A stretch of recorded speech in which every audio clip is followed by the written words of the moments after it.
Hi guys, it's Lynn here. Hope you have a fantastic day. Now today guys, in this video I'm going to be potting up the cuttings that I took from my Rhipsalidopsis, commonly known as the Easter Cactus, that I rooted very successfully in the water method. And I've rooted a few of the epiphytic cactus plants before by using the water method, including the Slumbergera, commonly known as the Christmas and Thanksgiving cactus, and also my Rhipsalis cacti, and also my epiphytic cacti. And these are the epiphytes that are completely different to the desert type of cacti.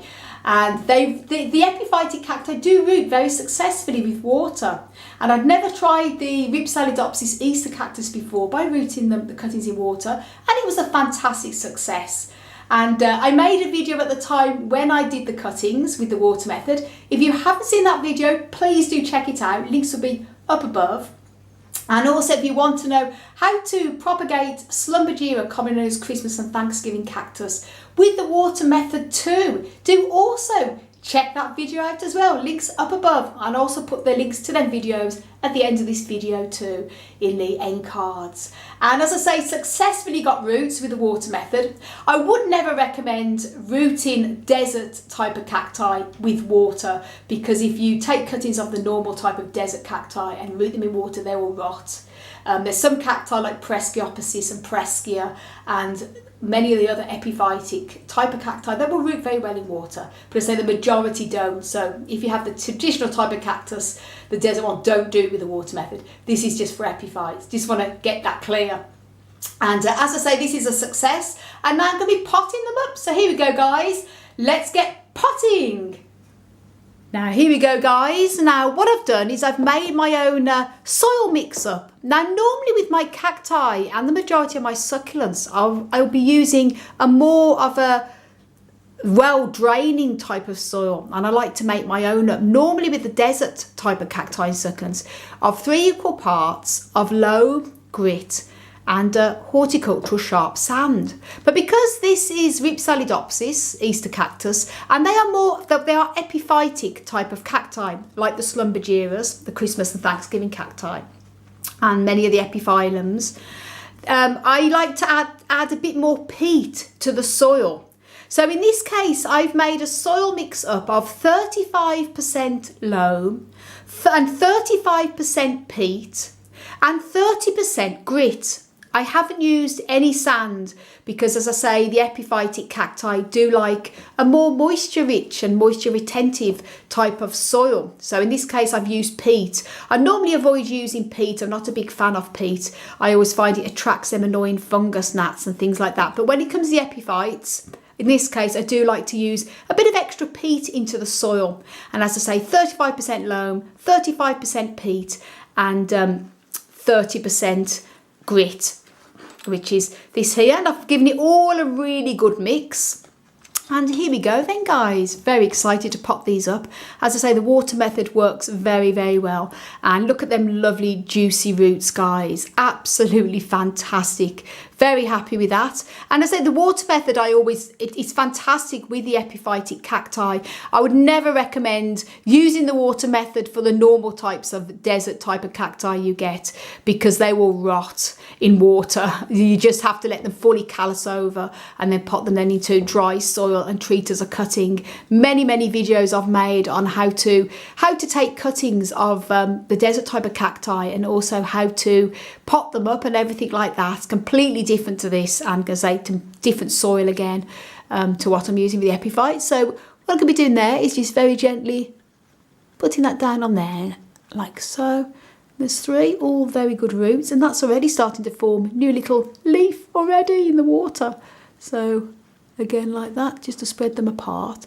And it's also important as well that you don't go using too big of a pot, because these have only just formed roots. So if you put them in a big pot with loads of soil, then they can rot.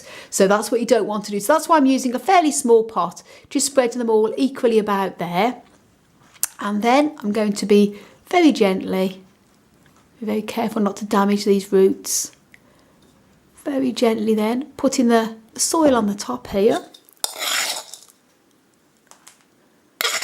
And you don't want to go, once the soil is on, you don't want to then go pressing them down hard, because again you can damage the delicate little roots that are formed in water. And roots that have always formed in water are extra delicate to roots that have just formed by putting them in the normal type of, when you're rooting them with soil, they are more delicate. So it's really, really very, very careful that you're very careful with this, and very, very gently press down. Don't go poo, poo, poo, poo, poo, because then you will damage them. And there we go, a little bit more on the top, obviously there.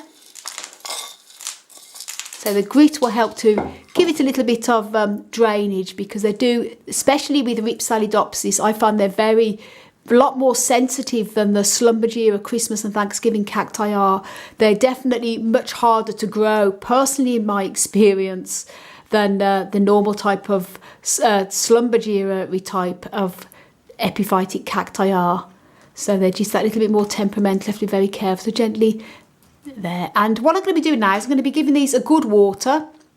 Normally when I pot up cacti and succulents, I will normally leave them dry. I won't water them then normally for about 10 days, even if it's the summer. And the reason for that is it gives the roots a chance to settle into the new pot, rather than just watering straight away, where they can encourage root rot, yes. But because these have been rooting in water, and because they are epiphytic cacti, it's pretty much okay to go ahead and give a bit of water. So here we go. Just give enough water just to dampen the soil, because if I was to keep these dry now, as I say, the new roots that have just formed could die back, and then you're back to square one again. So that's just enough. I'm going to give it there. As I say, I've used a bit of peat, more peat in this soil than I'd ever use with the desert cacti.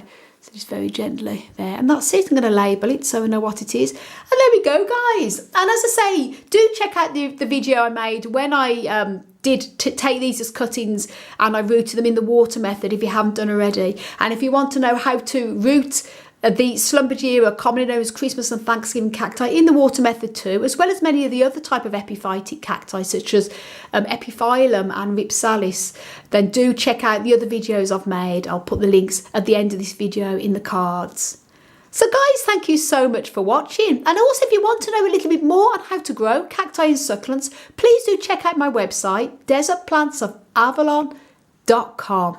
And don't forget to click that subscription button if you haven't done already, and also the notification bell too. And I want to send you loads of love, heaps of happiness, and as always, tons and tons of plant power from across the Emerald Isle.